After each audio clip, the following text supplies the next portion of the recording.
મારી જહુના ભગવાન ખમા કરી દે એ સફાળો બેઠા ઉઠેલાનો પરમાણ મારો ધવરકોનો નાથ રાખશે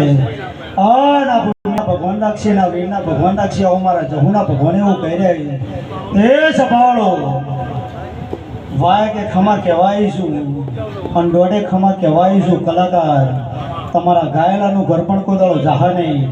આ ઢોલી તારી જેડીએ કોદાળો રંડાપો નહીં આવો મારા જહુના ભગવાન એવું કહી રહ્યા તે હું 18 નાથને છું મોના માટે હું માતા છું ના મોના માટે હું અરસપોળનો એક પથ્થર છું પણ સભાળો સભાની જગ્યા બેઠ્યું અને હું દોડિયાની માતા આટલા ધૂણવાઈ છું અને 30 કિલોમીટર ઓરંડીના આટલા હું વડુની માતા ખમા કહેવાઈ છું